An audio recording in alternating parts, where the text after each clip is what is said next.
Kita mau bicara keagungan Ramadan yang ditandai 3 hal. Pertama, Ramadan dipilih oleh Allah menjadi bulan tempat di mana pertama kali diturunkan Al-Quranul Karim, kitab suci kita, imam kita, pedoman utama dalam melaksanakan berbagai kegiatan hidup. Pertama, ia berisi akidah yang tujuannya menyelamatkan manusia dari ketergantungan kepada benda, menyelamatkan manusia dari kemusyrikan, baik syirik yang jali maupun syirik yang khafi. Syirik jali itu syirik terang-terangan, nyata-nyata menyembah berhala, nyata-nyata meyakini Tuhan lebih dari satu. Kalau gitu insya Allah kita aman. Tapi ada syirik khafi, syirik yang tersembunyi, menjadikan yang selain Allah sebagai tujuan akhir dari seluruh kegiatan hidup. Itu syirik khafi. Saya sejak pakai cincin ini rezeki lancar. Cincin. Saya sejak pakai gesper ini, jangan anak gadis, nenek-nenek ngelihat saya lemes. Gesper. Ini sejak ada perkutut di rumah ini, bisnis bagus. Perkutut. Kalau komputer lebih kita kagumi dari Allah, itulah berhala kita. Kalau pangkat lebih kita utamakan dari Allah, itulah berhala kita. Kalau ilmu lebih kita kagumi daripada Allah, itulah berhala kita. Quran membebaskan manusia dari ketergantungan kepada benda, membersihkan keyakinan, meluruskan tauhid dengan konsep akidah. Lalu sisi yang kedua, syariat untuk mengatur kehidupan sesama manusia. Selama ini kalau mendengar syariat, yang terbayang oleh kita kan yang serem-serem, dan memang diopinikan sedemikian rupa. Padahal watak syariat itu pertama, al-musawat bainan nas fi takalifil ahkam. Ini watak syariat Islam. Semua manusia sama dalam berhadapan dengan hukum Allah. Semua manusia sama. Bukankah ini yang kita perjuangkan dengan tuntutan keadilan? Supaya di Republik ini jangan ada warga negara kelas 1. Supaya di Republik ini jangan ada yang kebal hukum. Supaya di Republik ini hukum jangan seperti pisau, tajam ke bawah tapi tumpul ke atas. Syariat mengajarkan al-musawat bainan nas fi takalifil ahkam. Semua manusia sama dalam berhadapan dengan hukum Allah.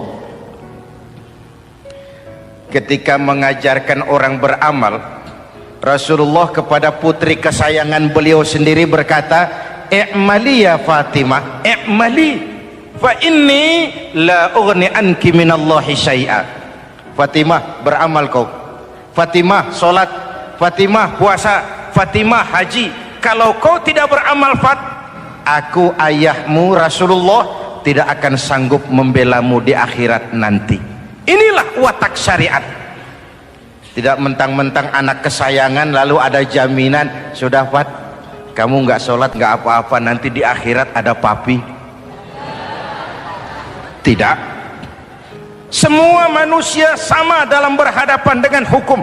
Andai kata Fatimah putri Muhammad mencuri, tidak usah orang lain, Muhammad sendiri yang akan memotong tangannya.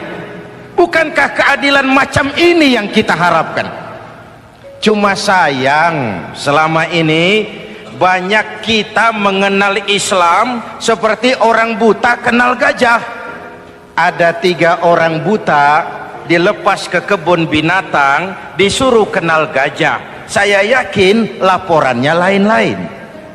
Orang buta pertama bilang, "Pak, gajah tipis lebar kayak kipas."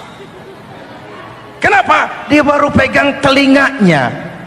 Orang buta kedua ngotot, goblok itu Pak.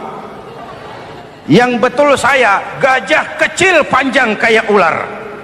Kenapa? Yang dia pegang ekornya. Orang buta ketiga lebih marah, dua-duanya tolol Pak. Yang betul itu saya, gajah tinggi besar seperti pohon kelapa, karena yang dia pegang kakinya. Beginilah kita mengenal Islam.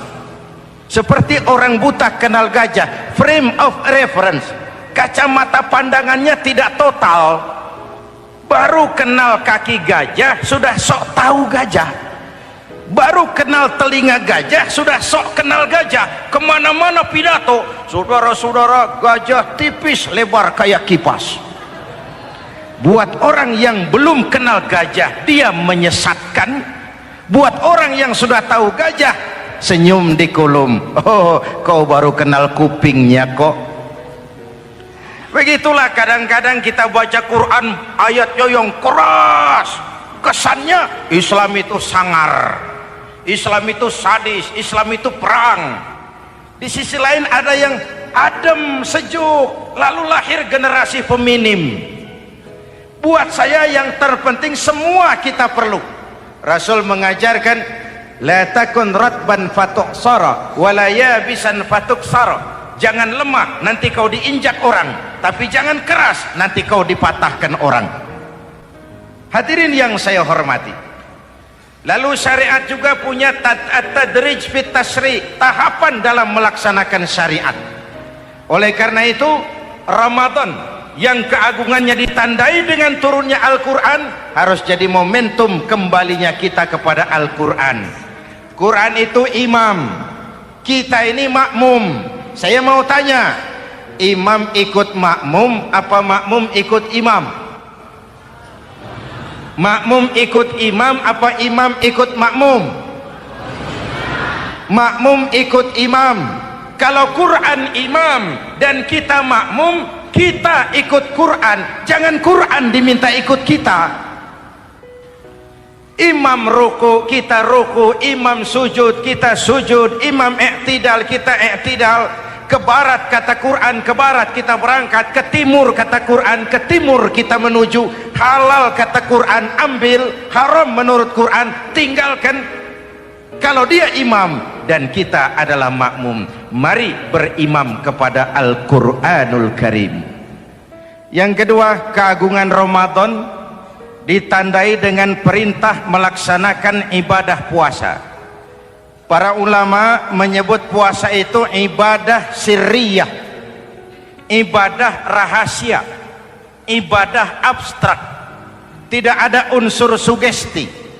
Kalau kita sholat, orang lihat. Kita sedekah, orang tahu.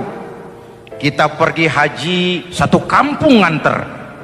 Kita puasa, cuma kita dan Allah. Pura-pura sholat, ketahuan Pak. Pura-pura sedekah, nggak bisa dong, apa yang disedekahin. Pura-pura haji, kemana perginya? Tapi pura-pura puasa, gampang. Keluar rumah, bibir lap yang kering, jalan lemesin dikit, ada angin miring, lemes amat puasa.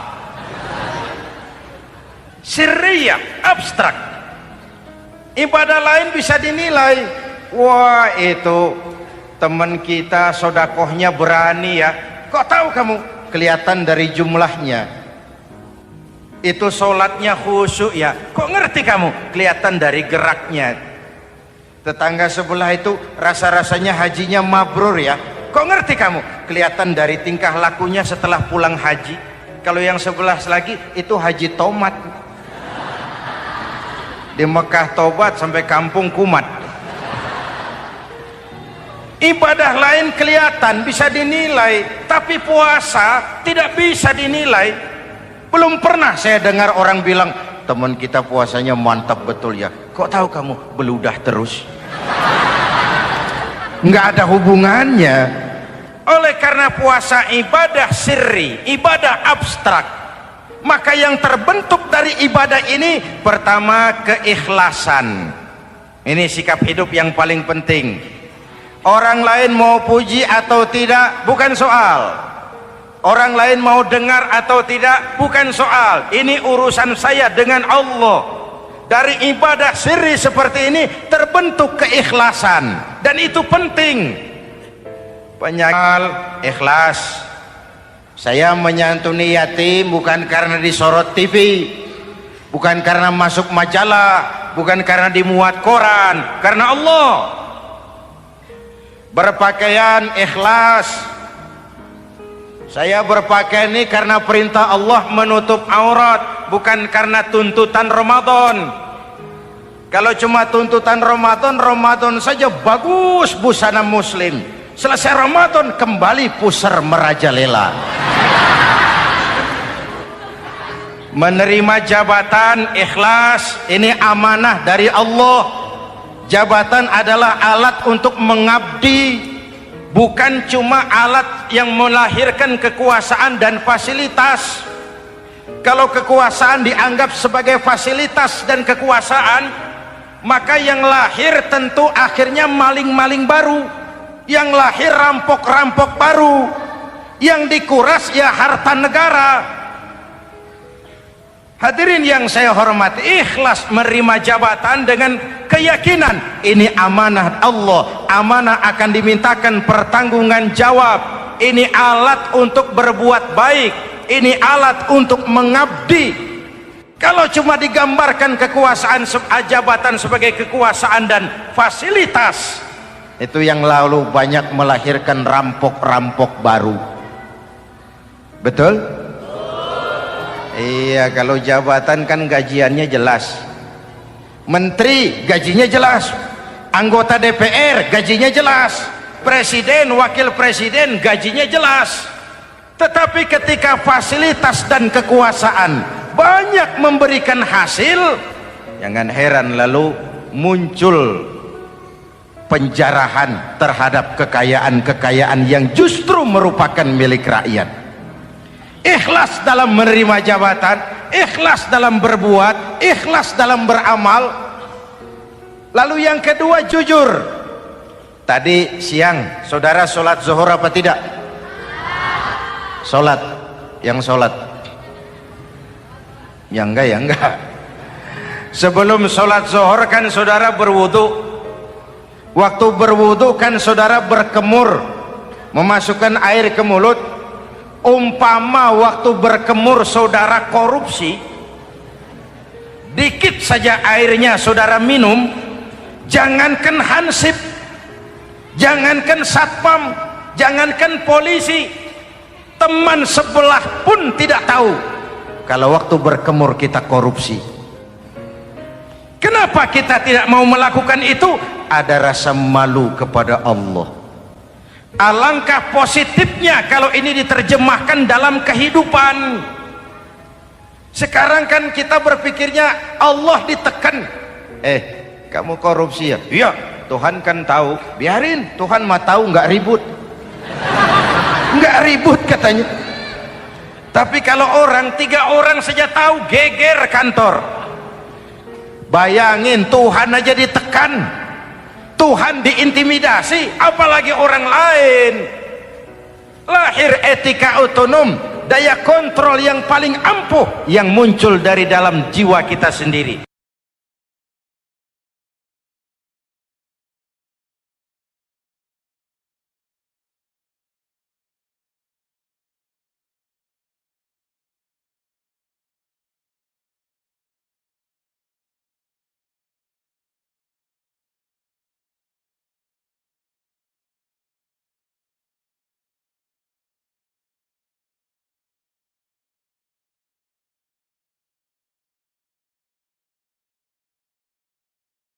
Wa in sabahu ahadun aw qatalahu falyaqul inni shaim, inni shaim.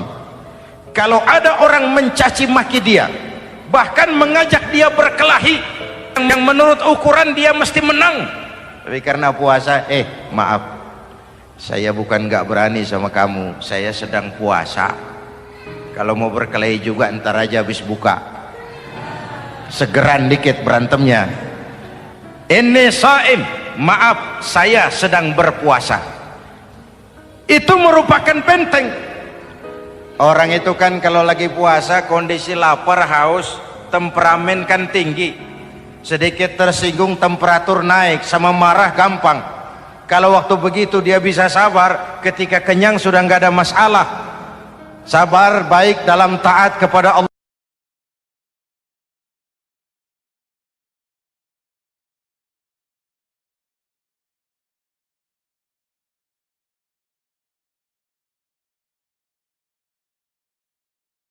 Hadirin, kalau ibadah berpuasa kita baik, kita yang malam ini pasti bukan kita 20 hari yang lalu.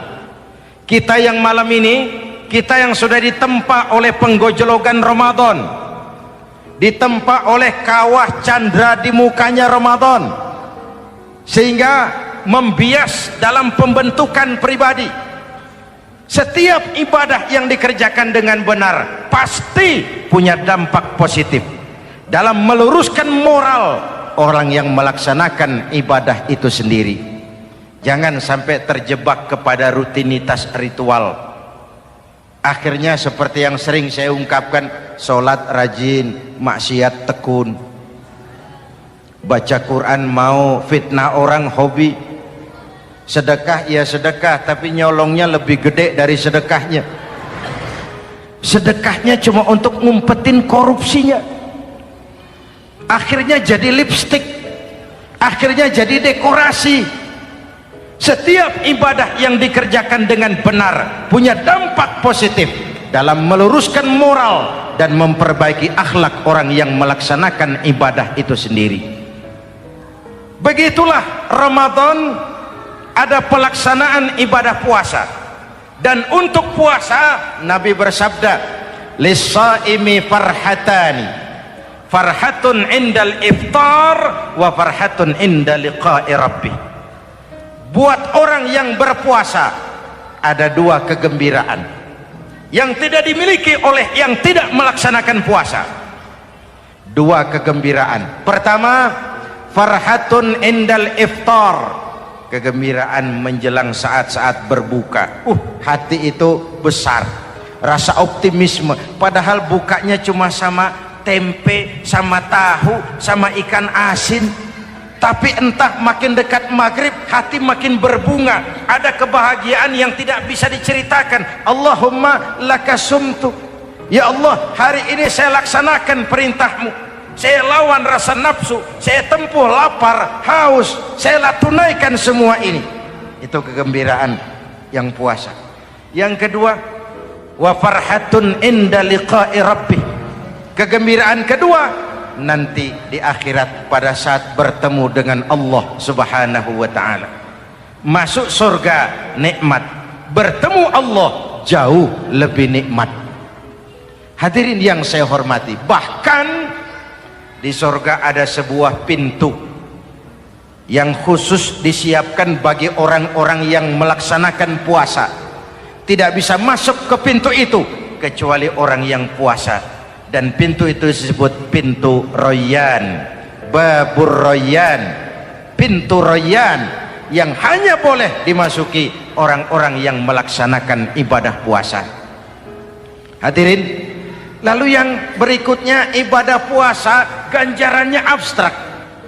Kalau ibadah lain kita bisa lihat itu, sholat berjamaah pahalanya begini, haji kalau mabrur pahalanya begitu, sodakoh pahalanya begini. Puasa Allah cuma bilang asyamu li wa ana ajzibi, puasa untukku dan aku yang membalasnya. Berapa besar balasan Allah tidak diberitahu. Artinya apa? Kalau saudara kerja, mandor bilang, mas kau kerja sama saya, gajimu sebulan 5 juta, ketahuan sebulan 5 juta, kita kan bisa kong kaling kong, ada mandor rajin, tidak ada mandor kendor, pokoknya jatah 5 juta. Tapi kalau mandor cuma bilang, mas kau kerja sama aku, soal gajimu nanti aku yang atur, berapa besarnya nggak dikasih tahu. Aturan seperti ini harusnya membuat kita kerja lebih hati-hati. Sebab apa? Mungkin gaji kita sama saja 5 juta kalau kerja biasa-biasa, mungkin jauh lebih besar kalau pekerjaan memuaskan. mungkin tidak digaji sama sekali kalau pekerjaan sembarangan. Tidak dijelaskannya gambaran pahala puasa menjadi sugesti untuk melaksanakan ibadah puasa ini dengan sebaik-baiknya. Hadirin yang saya cintai, yang ketiga soal keagungan Ramadan ini. Di dalam bulan Ramadan ada satu malam yang bobotnya khairun min alfi syahrin. Satu malam tapi lebih baik daripada 1000 bulan, yang kita kenal dengan malam Qadar atau Lailatul Qadar. Sementara itu adanya pada sepertiga yang akhir dari bulan Ramadan, terutama di malam-malam ganjil. Di negeri kita lihat terjadi pergeseran nilai. Awal-awal Ramadan, minggu pertama pasar sepi, masjid ramai, full house, meledak. Betul? Padahal Rasul memberikan contoh, kalau sudah masuk sepertiga yang akhir Ramadan, beliau sing-singkan lengan baju, hamparkan sajadah, lebih banyak di masjid daripada di rumah. Itu baginda Rasul. Sing-singkan lengan baju, hamparkan sajadah, lebih banyak di masjid daripada di rumah. Hadirin yang saya hormati, di situ makna meraih kemenangan. Karena itu lebaran lain dengan Idul Fitri. Lebaran siapa saja boleh ikutan, tapi Idul Fitri milik orang yang melaksanakan ibadah Ramadan dengan baik. Nah, saya kembali kepada Lailatul Qadar. Semua kita, kecil atau besar, sengaja atau tidak, khilaf atau terpaksa, pasti punya yang namanya dosa.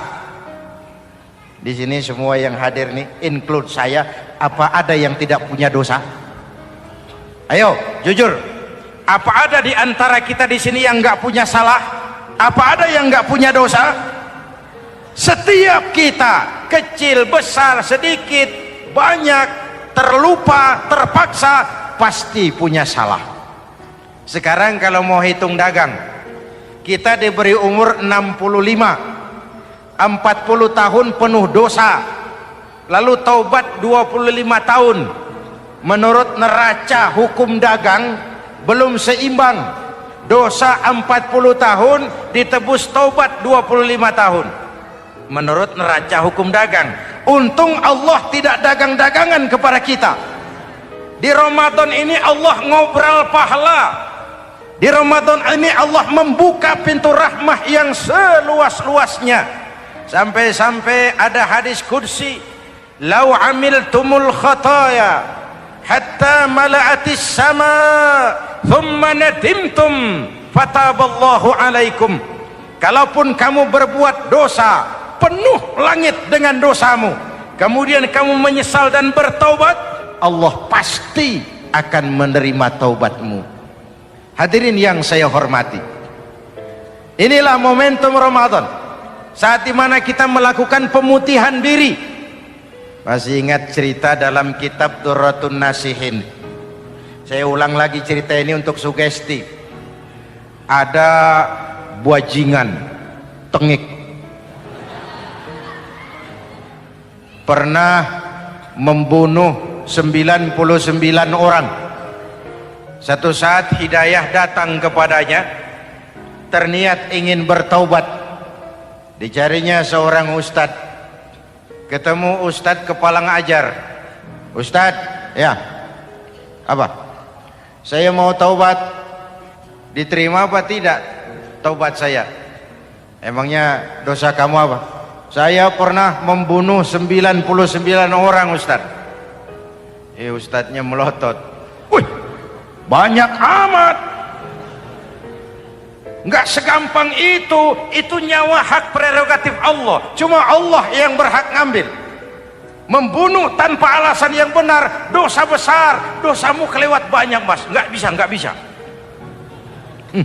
Dia vonis lebih dulu kayak surga milik bapak moyangnya. Ini preman kita pikir ini ustadz saya niat baik-baik kok ngomong yang nggak enak. daripada 99 tanggung. Saya lempengin aja nih urusan dah. Dibabat lagi Ustadz, tamat, selesai, pas, cepet. Niat taubatnya masih terus, dia mengembara sampai ketemu seorang ustadz yang bijak. Waalaikumsalam Ustadz. Assalam. Ada apa? Ustadz, saya mau taubat, diterima apa enggak sih? Oh, sebelum mentari terbit dari sebelah barat, sebelum nafasmu sampai di tenggorokan, Allah akan menerima taubatmu. Boleh jadi dosamu besar, tapi ampunan Allah lebih besar dari dosamu. Begitu Ustaz. Iya. Cuman ngomong-ngomong, dosamu apa sih? Ustaz, saya sih tadinya cuma bunuh 99 orang. Terus ada Ustaz ngomongnya nggak enak, jadi saya cukupin 100. Oh, taubatmu diterima asal benar-benar. Cuma begini saja, kampungmu kampung brengsek tuh, lingkunganmu nggak sehat. Kalau kau pulang ke sana lagi, niat taubatmu bisa lentur dan luntur. Kamu pindah saja, hijrah ke kampung lain yang lebih baik. Baik Ustadz, terima kasih. Wah, ngepak koper, pindah. Belum sampai ke kampung yang dituju, ajal datang merenggut nyawa. Ketika ruh keluar dari jasad, ini malaikat rahmah dengan malaikat azab rebutan. Kata malaikat rahmah, ini jatah saya, orang ini sudah taubat, tempatnya di surga. Kata malaikat azab, nanti dulu, taubat si taubat, 100 bagaimana urusannya? Bertengkar. Akhirnya Allah mengutus malaikat Jibril, kau adili. Kata Jibril, ukur sajalah mana yang lebih dekat, kampung yang dituju atau kampung yang ditinggalkan. Ketika diukur, kampung yang dituju lebih dekat dari kampung yang ditinggalkan. Kata Jibril, dia jatah malaikat rahmah, taubatnya diterima Allah. Nah, kalau mendengar riwayat seperti ini, jangan diartikan bahwa untuk taubat mesti membunuh 100 orang. Ini harus diartikan bagaimanapun besar dosa dan kesalahan yang kita lakukan, jangan putus asa dari rahmat Allah. Sebaliknya, bagaimanapun banyak kebaikan yang kita kerjakan, jangan puas hati dan sombong diri. Kita belum tahu akhir perjalanan hidup ini.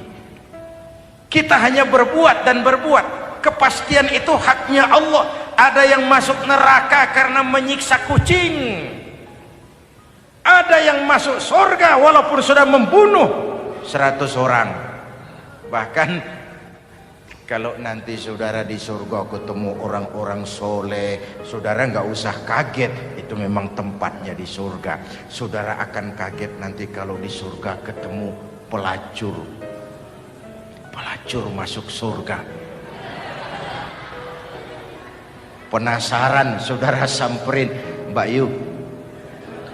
Ya Mas, sampean ada di sini, apa Allah nggak salah wesel ini? Iya Mas, saya ini ada di surga sini. Padahal waktu di dunia dulu saya ini siapa Mas tahu kan? Mas juga langganan kan waktu itu.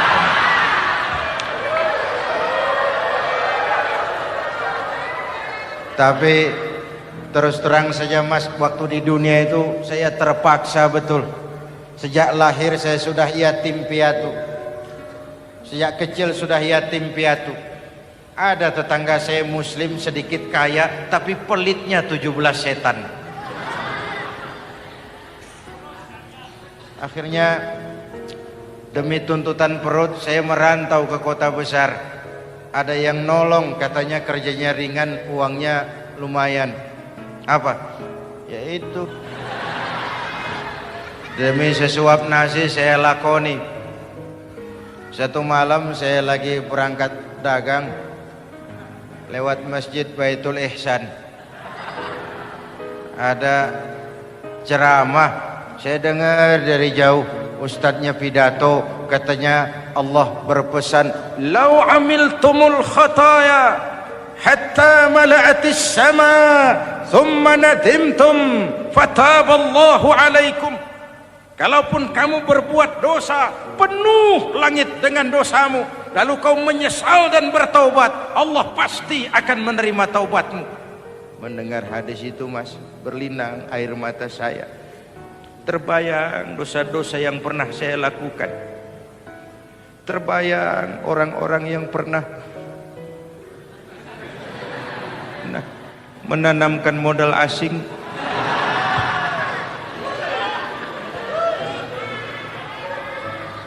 Dikala itu hidayah datang, saya niat taubat pulang kampung, Mas, mudik. Lagi ngepak koper mau mudik, tamu datang, saya bilang mulai malam ini saya berhenti dagang. Taubat saya sebenar-benarnya, taubat saya diterima Allah, walaupun mampir dulu, transit dulu di tempat lain, akhirnya saya sampai juga ke sini. Inilah Ramadan. Orang baik bukan orang yang tidak pernah salah, karena tidak ada orang yang tidak pernah salah. Orang baik kalau dia berbuat salah, dia segera sadar, dijadikannya sebagai pelajaran untuk tidak diulanginya lagi di masa yang akan datang. Maka Nabi berpesan, "Tuba liman syaghalahu aibuhu an uyubin nas." Beruntung benar orang yang kekurangan dirinya menyebabkan dia sibuk sampai tidak sempat mencari-cari kekurangan orang lain. Tapi celaka benar orang yang terlalu sibuk mencari-cari kekurangan orang lain sampai lupa dengan kekurangan dirinya sendiri. Hadirin, karena itu menurut Al-Imamul Ghazali, Lailatul Qadar itu malam istimewa. Adanya pada sepertiga yang akhir di malam-malam ganjil, 21, 23, 25, 27, 29. Tetapi yang ingin mendapatkan Lailatul Qadar harus berjaga-jaga sejak awal Ramadan. Nggak bisa pakai ilmu ngancem. Wah, ini 21 malam nih, nggak keluar-keluar dari masjid. 22 libur, 23 absen lagi. Nggak bisa seperti itu. Ingin mendapatkan Lailatul Qadar harus berjaga-jaga sejak awal Ramadan. 1000 bulan kira-kira 83 tahun. Rata-rata umur orang sekarang kita ini jarang yang sampai 83. Jarang. Kalau menyontoh Rasul, jatah kita 63. 63. Hadirin yang saya hormati, sehingga dikatakan itulah fasilitas yang diberikan Allah kepada umat Muhammad ini. Walaupun umurnya relatif pendek, tapi amaliyahnya tidak kalah dengan umat zaman dulu.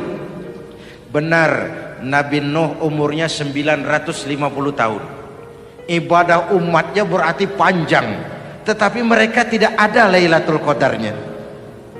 Benar, Nabi Adam umurnya panjang, 2000 tahun, umatnya rata-rata sekian, tetapi tidak ada nilai tambah yang diberikan Allah kepada mereka. Kita umat Muhammad ini umur relatif pendek. Kalau nyontoh Nabi 63 tahun, betul.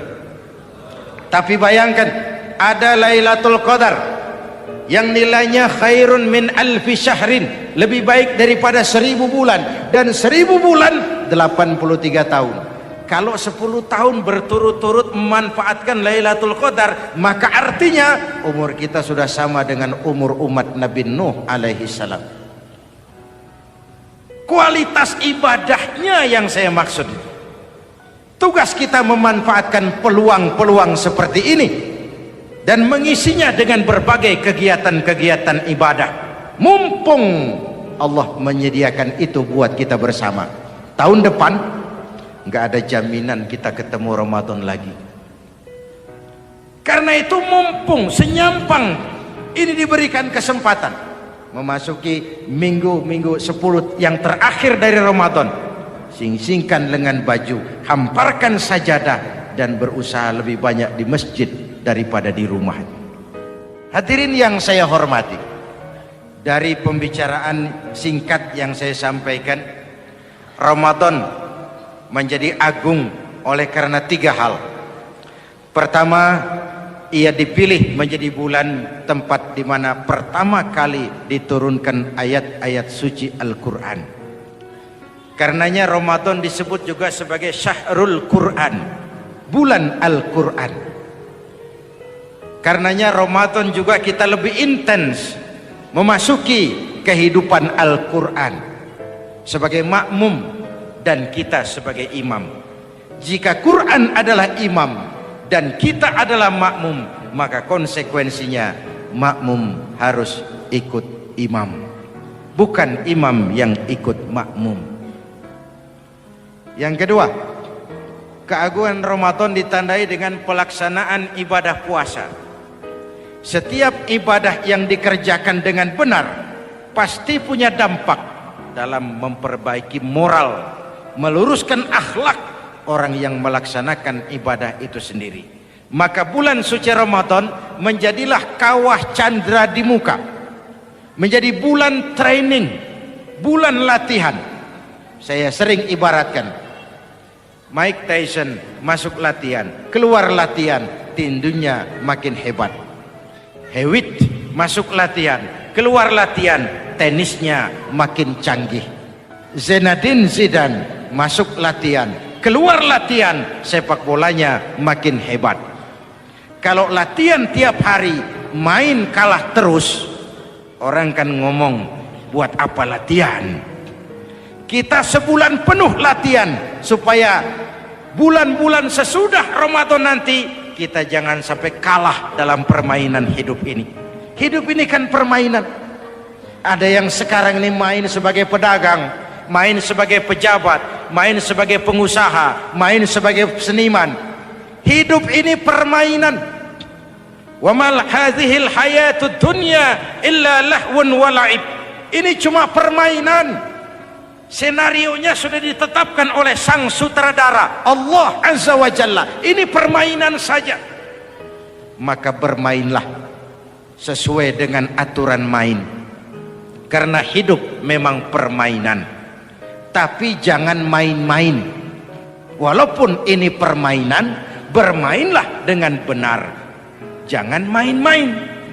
Kalau main-main, kalah. Sepak bola permainan, main-main kalah. Bulu tangkis permainan, main-main kalah. Hidup ini permainan, main dengan benar, main sesuai dengan aturan main, main-main kalah. Hadirin yang saya hormati, karena itu 1 bulan untuk menghadapi 11 bulan sesudahnya. Yang ketiga, ditandai keagungan Ramadan dengan ada nuzulul Quran. Diberikan Allah kepada siapa saja yang dikehendakinya. Semoga ibadah yang sudah kita kerjakan kiranya diterima Allah. Yang masih akan kita kerjakan diberikan kita kekuatan zahir dan batin. 7 macam perkara yang merusak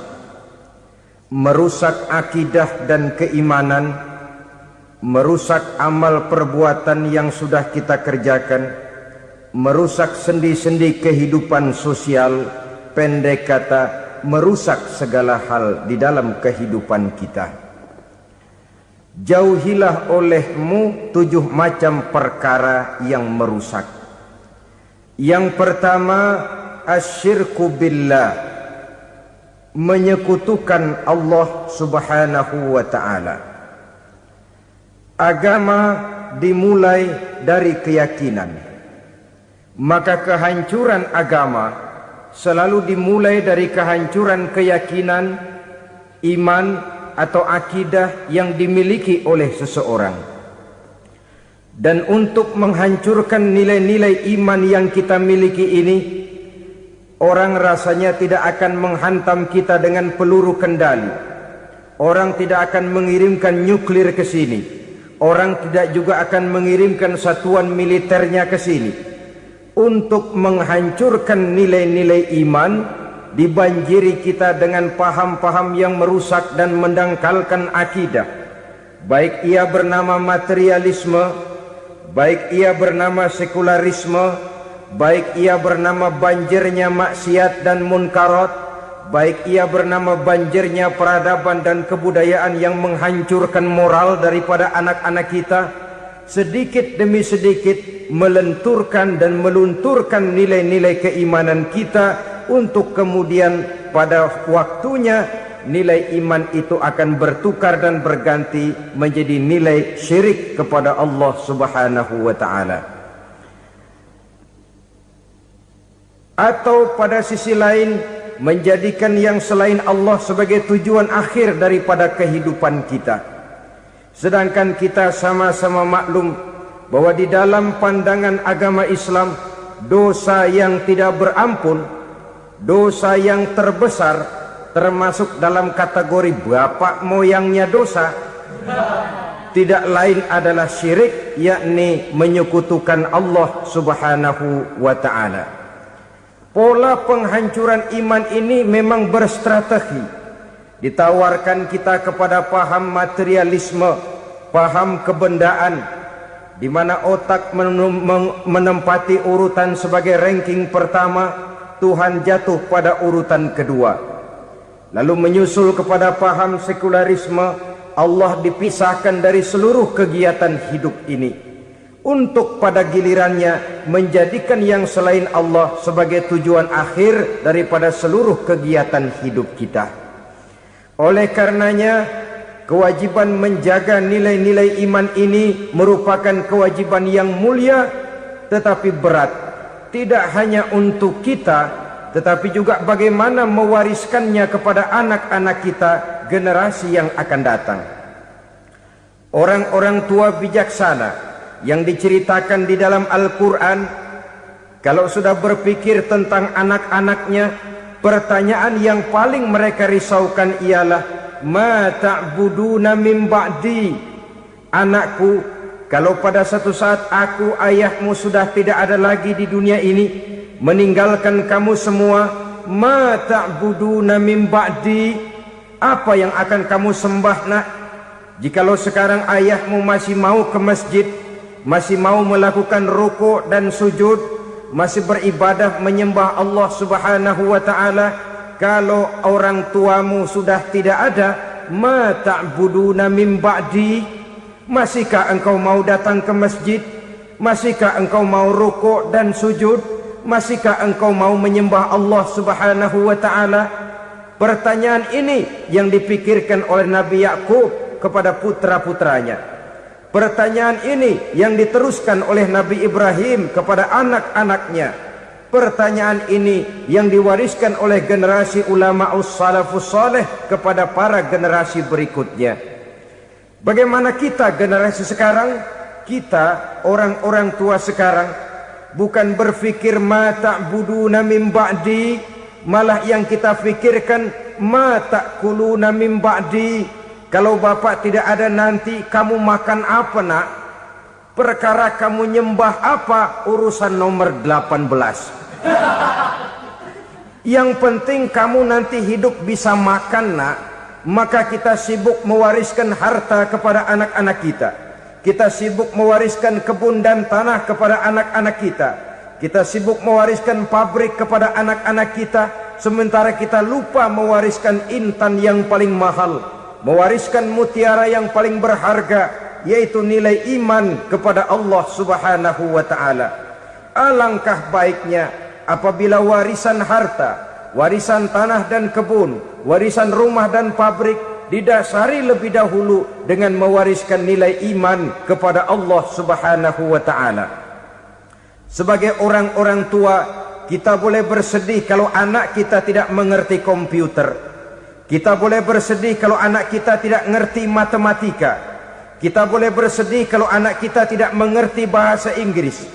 Tapi sewajarnya lebih bersedihlah kita orang tua jikalau mempunyai anak yang tidak kenal Allah sebagai Tuhannya, yang kemudian tidak mau rukuk dan sujud kepada Allah Tuhannya. Itulah kemalangan yang paling malang bila kita meninggalkan generasi yang tidak bertauhid kepada Allah Subhanahu wa ta'ala. Betapapun anak kita tidak ngerti komputer, saudara, paling-paling kerugiannya cuma kerugian dunia. Masuk dia ke alam barzakh, munkar nakir tidak akan sempat tanya kau belajar komputer apa tidak. Kumpul dia di padang mahsyar, malaikat juga tidak akan tanya matematikamu nilainya berapa. Yang ditanya kau kenal Allah, kau rukuk dan sujud kepadanya, kau pernah datang ke masjid. Oleh karena itu sekali lagi, menjaga nilai iman tidak hanya untuk kita, tetapi juga mewariskannya kepada anak-anak kita, generasi yang akan datang. Sungguh kemalangan yang paling besar apabila kita meninggalkan anak-anak kita. Mereka kita tinggalkan lemah ekonominya, itu tidak baik.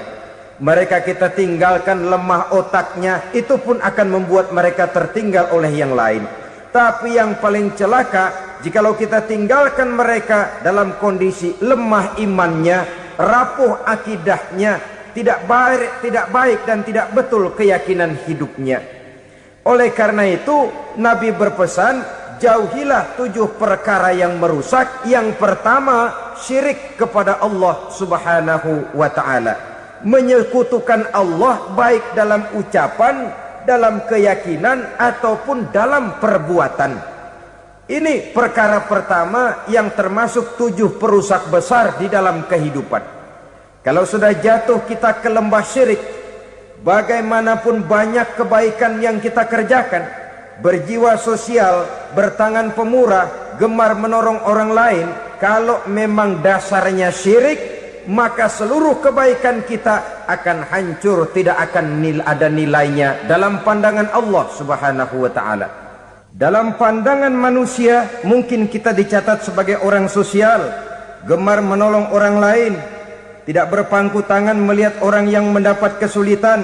Tapi oleh karena dasarnya syirik, dasarnya tidak mentauhidkan Allah, maka seluruh nilai kebaikan yang kita kerjakan tidak akan ada nilainya dalam pandangan Allah subhanahu wa ta'ala. Maka jagalah iman kita, jangan sampai dihinggapi penyakit syirik yang bagaimana kecilnya sekalipun. Sekali lagi, baik syirik dalam bentuk ucapan, syirik dalam bentuk keyakinan, sampai kepada syirik dalam bentuk perbuatan, kita berhindar kepada sifat-sifat yang sedemikian itu. Karena apa? Dalam satu ayat Quran Allah subhanahu wa ta'ala menjelaskan, innallaha la yaghfiru ayyushraka bih wa yaghfiru ma duna dzalika liman yasha. Allah tidak akan memberi ampun kepada orang-orang yang menyekutukannya, tapi Allah masih mau memberikan ampun kepada dosa-dosa yang selain itu bagi orang-orang yang dikehendakinya. Dosa selain syirik, apabila kita bertaubat, Allah masih mau mengampuni. Tapi kalau sudah jatuh ke tempat syirik, itu sudah dosa yang tidak berampun. Taubatnya tidak lain melepas syirik, kembali kepada tauhid, berkeyakinan bahwa hanya ada Allah subhanahu wa ta'ala, Tuhan satu-satunya, yang lam yalid walam yulad walam yakul lahu kufuwan ahad. Tidak beranak, tidak pula diperanakkan, dan tidak satu pun yang dapat menyerupai Tuhan Allah subhanahu wa ta'ala. Saudara-saudara kaum muslimin rahimakumullah, bahwa kita di zaman sekarang memang tidak menyembah berhala, ya.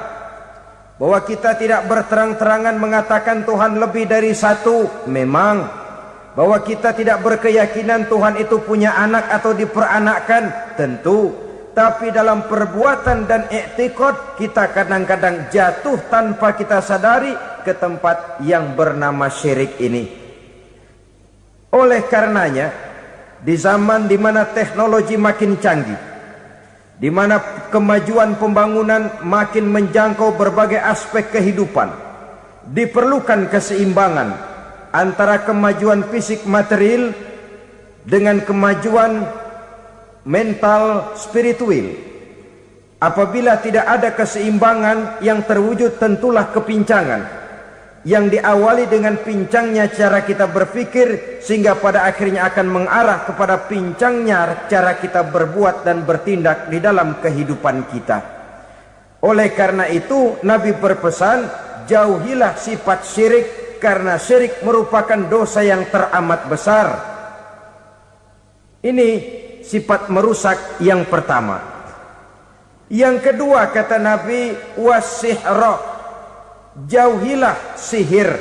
Sihir ini juga termasuk perkara yang merusak kehidupan. Kita semua sama-sama maklum bahwa sihir sebenarnya bukan persoalan baru. Sejak sebelum datang Islam, sihir itu sudah ada. Di zaman Yunani kuno, sihir ada.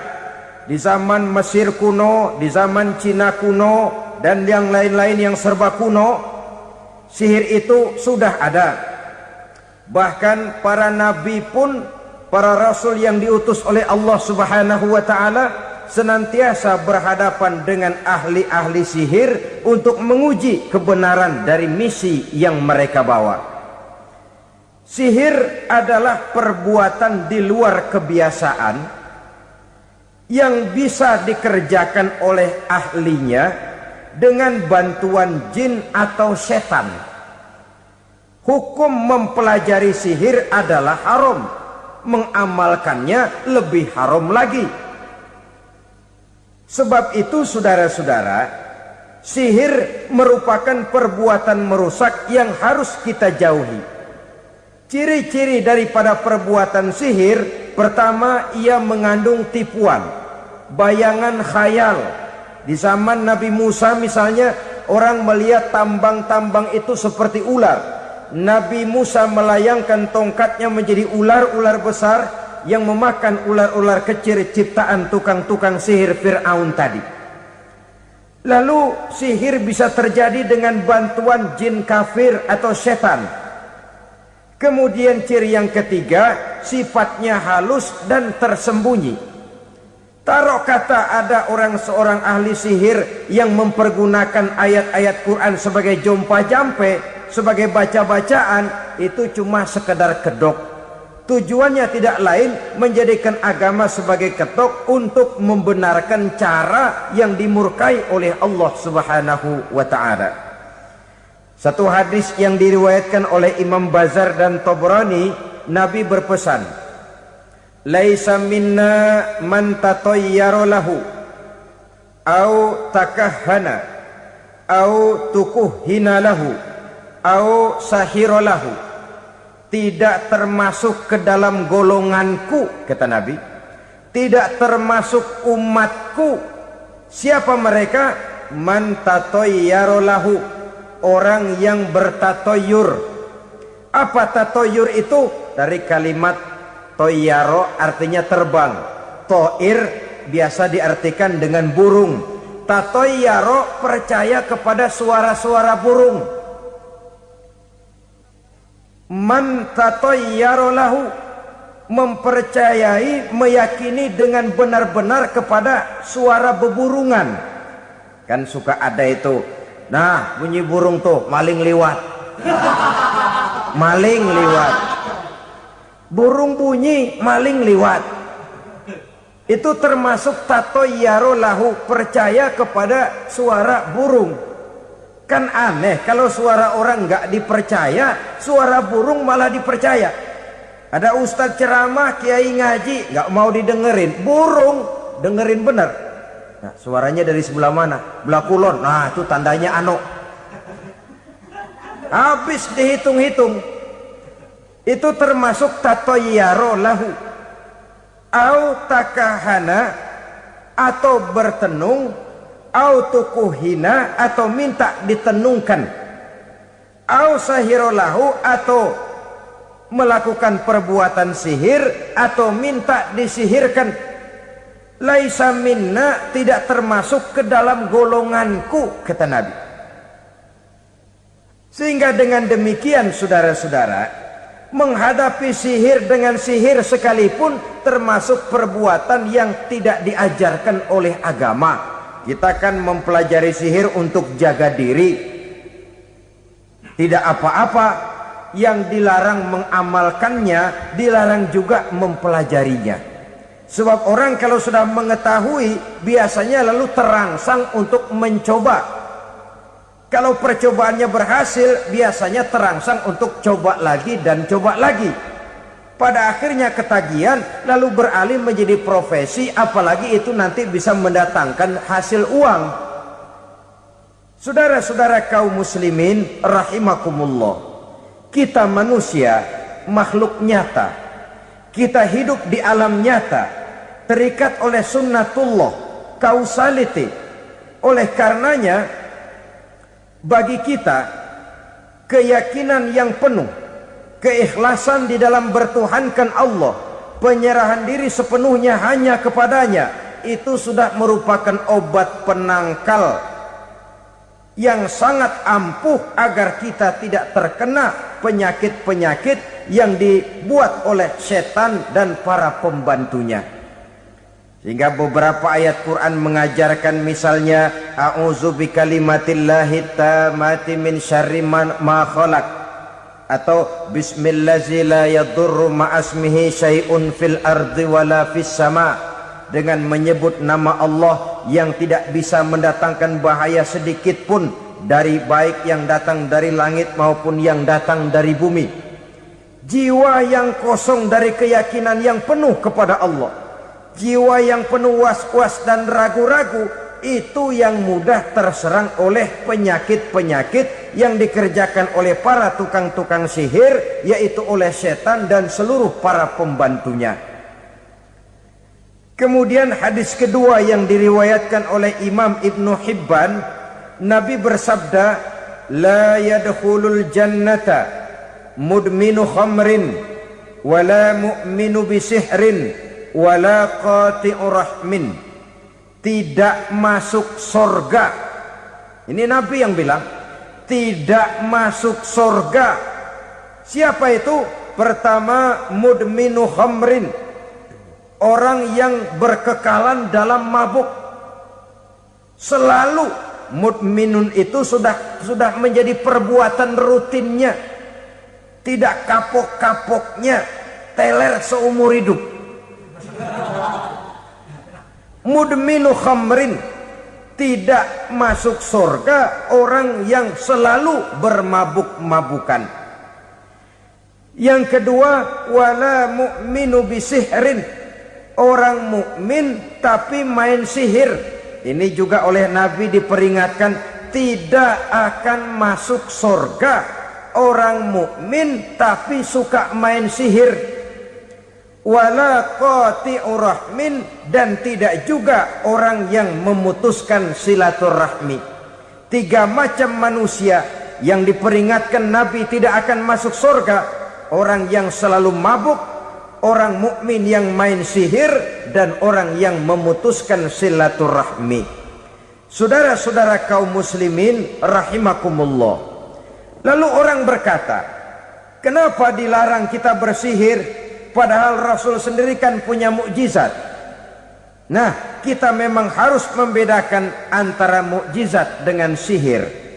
Dalam kehidupan agama kita kenal ada yang namanya mukjizat, ada yang namanya karomah atau keramat biasa diucapkan, ada yang namanya maunah, ada yang namanya irhas, ada juga yang namanya sihir. Kesemuanya ini berbeda, saudara-saudara. Yang dinamakan mukjizat itu khusus untuk para rasul saja.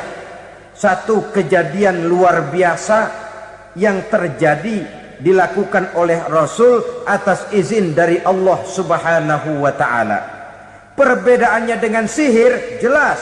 Sihir dari setan, mukjizat dari Allah. Sihir bisa dipelajari, mukjizat tidak.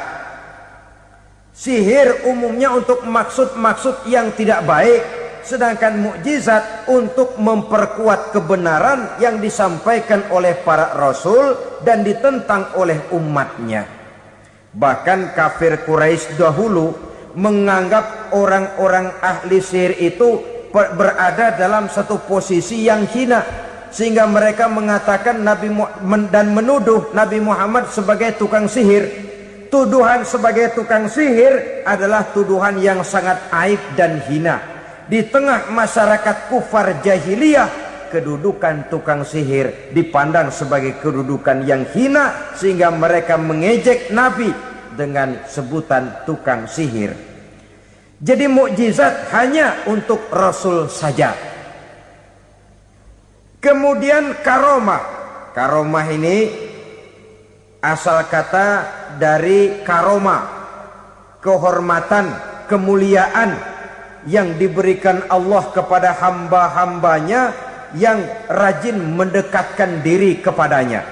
Oleh karena ketekunannya melaksanakan ibadah, Allah memberikan keistimewaan kepada orang itu, yang dengan keistimewaannya dia bisa mengerjakan yang tidak bisa dikerjakan oleh orang lain. Karomah hanya bisa dicapai dengan prestasi ibadah.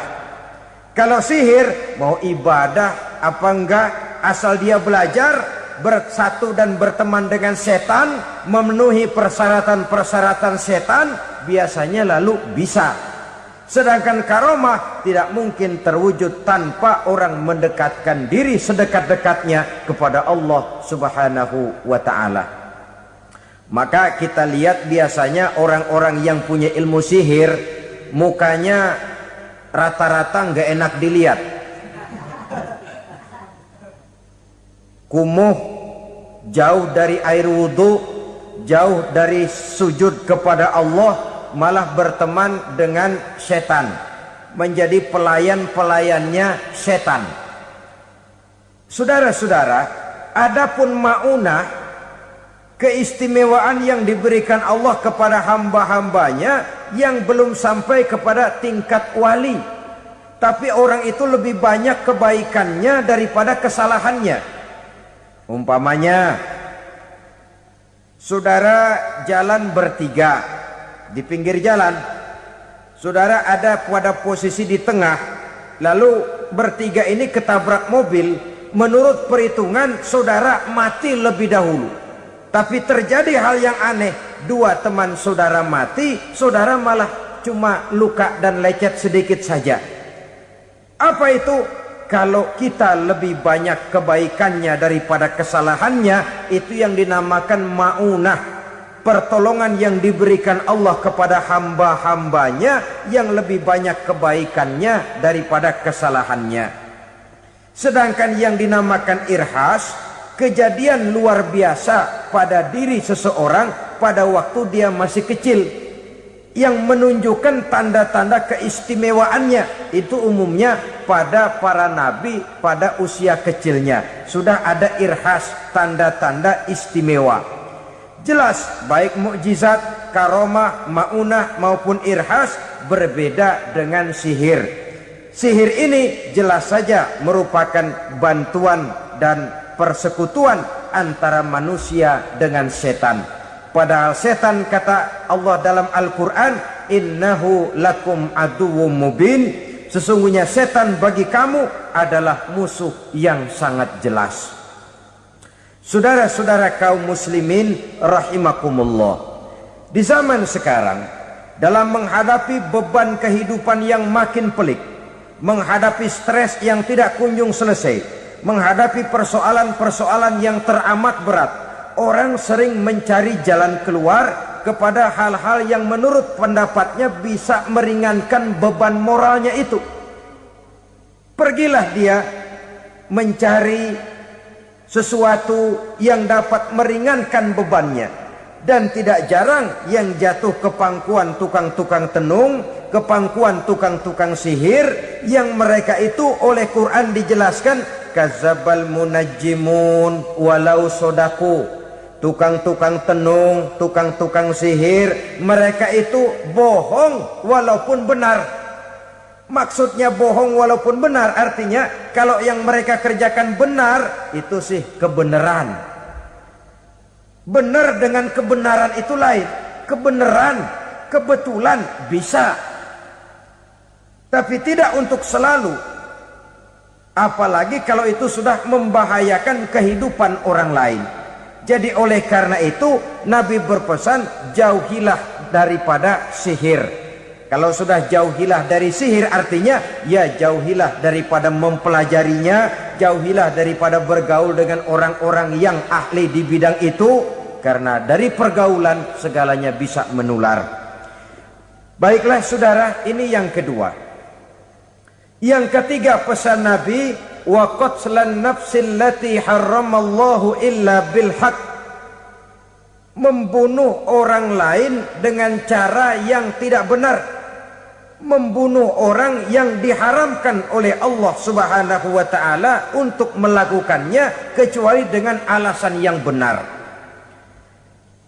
Kita tahu Islam adalah agama damai. Sesuai dengan namanya, ia tidak dikembangkan dengan pedang dan kekerasan.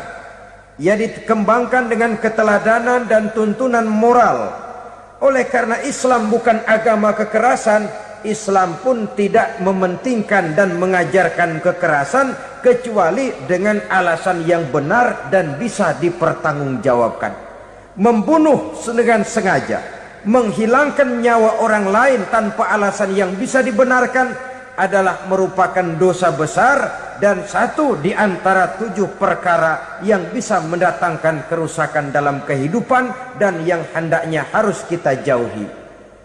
Saudara-saudara kaum muslimin rahimakumullah, beberapa waktu yang lalu di sebuah kota kecil yang indah bernama New Auckland. Saudara tahu New Auckland? Itu dari Gunung Kidul masih ngidul lagi. Pernah diadakan satu seminar yang membicarakan bagaimana menyelamatkan masyarakat manusia dari bahaya Perang Dunia Ketiga. Diperkirakan kalau terjadi Perang Dunia Ketiga, manusia tidak akan tersisa. Sebab apa? Pada waktu itu, cadangan nuklir yang dimiliki oleh bersama Amerika dan Rusia konon sudah sanggup memusnahkan 6 miliar manusia pada saat jumlah manusia baru 5 miliar. Jadi kelebihan nuklir dunia ini.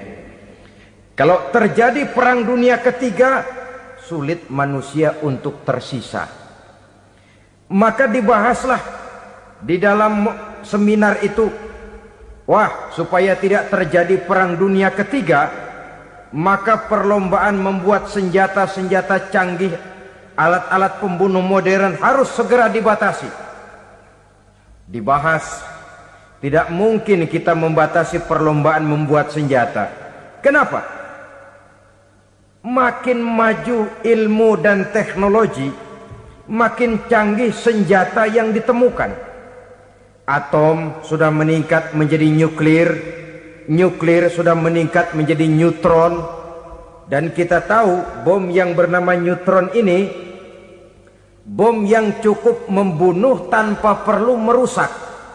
Artinya kalau dia diledakkan di kota kita ini, bangunan utuh, jembatan tidak ambruk, rumah-rumah tetap berdiri, tapi semua yang bernama hidup mati. Itu katanya lebih sopan dari bom atom. Sebab kalau si atom ini sudah membunuh, merusak pula. Neutron cukup membunuh saja tanpa perlu merusak.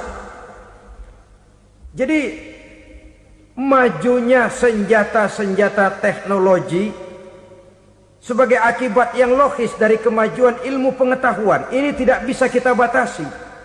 Dan memang sebenarnya yang bahaya bukan senjatanya, tapi manusia yang mengendalikan senjata itu. Mereka kembali kepada prinsip the man behind the gun. Bukan senjatanya yang bahaya, tapi manusia yang mengendalikan senjata itu yang bahaya. Walaupun senjatanya modern, katakanlah model M16 umpamanya, kalau yang mengendalikannya orang beriman, insya Allah aman. Tapi biar megang cuma senapan angin, kalau yang megang orang brutal, ngeri kita deket-deket. Apalagi kalau memang bukan ahlinya menggunakan senjata, bisa ngeker kaki kena jidat.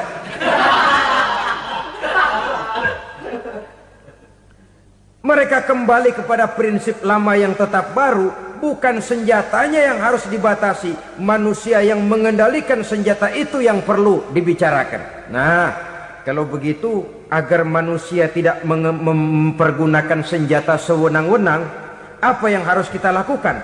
Ya, manusianya harus bermoral. Ya, tapi moral yang mana? Di dunia ini banyak ajaran tentang moral. Itu pun mudah saja. Di sini kan kita undang saja ahli dari berbagai agama untuk membicarakan konsep perdamaian menurut agamanya masing-masing. Baik, setuju itu? Setuju.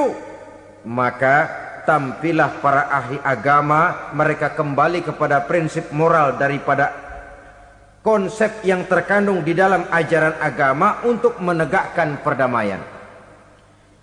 Mula-mula naiklah ahli dari agama Hindu, dibacakan konsep perdamaian menurut ajaran agama Hindu, bahwa untuk damai manusia harus meninggalkan nafsu keduniaannya, menempuh samsara dan sebagainya untuk mencapai nirwana, menjauhi kemegahan dan kemewahan dunia. Ini lalu dibahas, rasanya juga tidak mungkin ini. Kemudian dari agama Nasrani, bahwa untuk damai manusia harus menciptakan sifat kasih sayang. Kalau ditampar pipi kiri, berikan pipi yang kanan. Kalau diberikan selendang, berikan baju. Nanti orang kasihan, lalu dia tidak akan nampar lagi.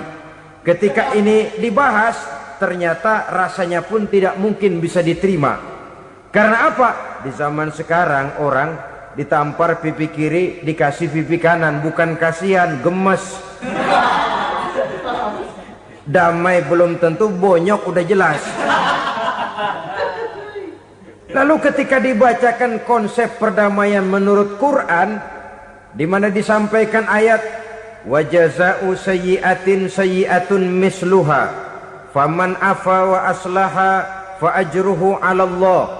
Balasan terhadap satu kejahatan adalah kejahatan yang seimbang, tetapi barang siapa yang memberi maaf dan mencari jalan damai, itulah yang terbaik dan akan mendapat pahala dari Allah Subhanahu wa ta'ala.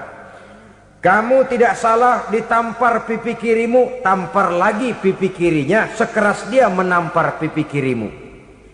Nanti orang tidak mau menampar kita karena dia tahu kalau dia tampar kita, dia akan menderita tamparan sekeras dia menampar kita.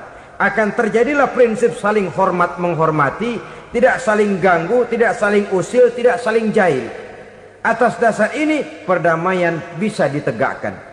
Mereka bisa menerima konsep ini, tapi kemudian seminar ditutup tanpa satu keputusan resmi. Kenapa? Terus terang mereka kagum dengan konsep Islam, tapi sentimen lama terhadap nilai-nilai Islam telah menutup mata mereka untuk menerima kebenaran dari ajaran Al-Quranul Karim. Saudara-saudara kaum muslimin rahimakumullah, kembali kita kepada persoalan pokok. Roh adalah dari Allah. Dia akan kembali kepada Allah, milik mutlak dari Allah. Tidak pantas kita merampasnya dari orang lain. Tidak wajar kita menghilangkannya tanpa alasan yang dibenarkan oleh agama. Di zaman sekarang, akibat persaingan hidup yang makin tajam, lapangan kerja yang makin sulit, tensi ekonomi yang makin tinggi, atau karena nilai moral yang makin rendah, atau juga karena rapuhnya pegangan orang kepada agama, nyawa rasanya sudah sedemikian murahnya. Berbagai kasus membuat berdiri bulu roma kita. Ada mayit, ada manusia dipotong 6, dicincang macam kambing. Ada yang dipotong 5, ada yang dipotong 13, dikardusin, dibuang ke tempat sampah. Inna lillahi wa inna ilaihi raji'un. Gejala apa ini? Kanibalisme. Manusia sudah demikian sadisnya, manusia sudah sedemikian buasnya, sehingga sesama manusia diperlakukan seperti hewan. Padahal hewan sendiri belum pernah macan makan macan, bagaimanapun buasnya macan. Belum pernah serigala memakan serigala, bagaimanapun brutalnya serigala. Tetapi manusia makan manusia di zaman sekarang kadang jadi kenyataan dalam kehidupan kita. Kadang persoalannya remeh saja. Soal uang 200 perak, pisau bicara, nyawa melayang. Soal rokok sebatang, celurit bicara, nyawa melayang. soal-soal yang sama sekali tidak prinsip, begitu mudah kita menghilangkan nyawa orang lain. Padahal Nabi pernah memperingatkan, apabila dua orang muslim sudah berkelahi dan berbunuh-bunuhan, al-qatil wal maktul finnar, yang membunuh dan yang terbunuh dua-duanya neraka. Sahabat heran, ya Rasul, kalau yang membunuh masuk neraka itu sih wajar, tapi yang terbunuh kenapa neraka?